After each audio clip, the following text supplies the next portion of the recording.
हम सब लोग और भारतीय जनता पार्टी की संसदीय बोर्ड इस निष्कर्ष पर पहुंची है कि उपराष्ट्रपति पद के लिए भारतीय जनता पार्टी और एनडीए के प्रत्याशी के रूप में हमारे किसान पुत्र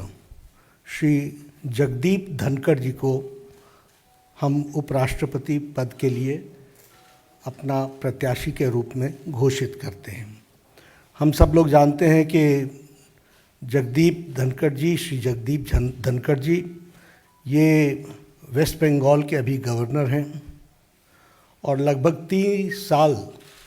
3 दशक तक सार्वजनिक जीवन में इन्होंने काम किया है। धनखड़ जी एक साधारण परिवार से, किसान पुत्र, एग्रेरियन परिवार से, किसान की भूमि से आते हुए अपने जीवन में सामाजिक और आर्थिक बाधाओं को पार करते हुए उन्होंने अपने जीवन में उच्च लक्ष्य को प्राप्त करने में और सामाजिक जीवन के रूप में देश की सेवा करने में कोई कसर नहीं छोड़ी है। जैसा मैंने बताया कि वो एक किसान परिवार को बिलोंग करते हैं और उनका लालन पालन झुंझुनू के एक डिस्ट्रिक्ट के गांव में वहाँ हुआ और गांव के स्कूल से पढ़ाई करते हुए उन्होंने सैनिक स्कूल चित्तौड़गढ़ से अपनी शिक्षा ली। बाद में वो राजस्थान यूनिवर्सिटी में फ़िज़िक्स की उन्होंने पढ़ाई की और साथ में एलएलबी किया। वह फर्स्ट जनरेशन के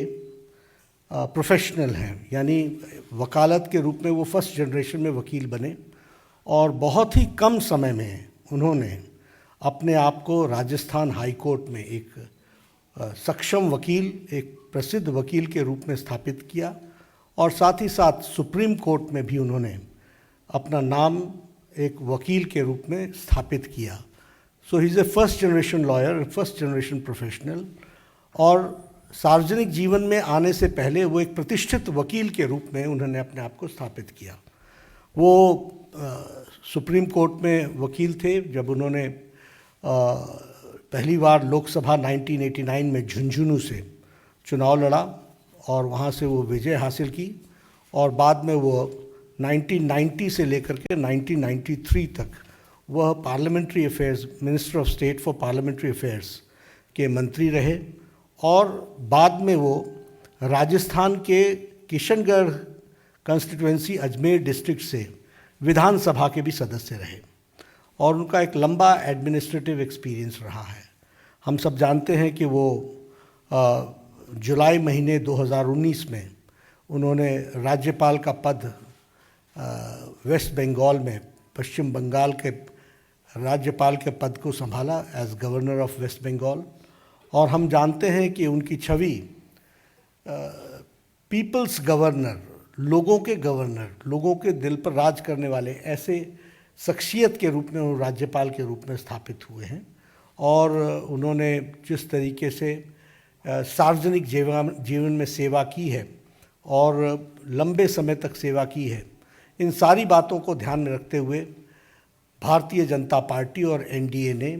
ये तय किया कि किसान पुत्र, साधारण परिवार से बढ़ते हुए फर्स्ट जनरेशन के professional, fully equipped as an administrative capacity और जिनका सार्वजनिक जीवन में एक बहुत ही अच्छा योगदान रहा है, ऐसे प्रत्याशी को भारतीय जनता पार्टी और एनडीए अपना उपराष्ट्रपति, वाइस प्रेसिडेंट का प्रत्याशी घोषित करती है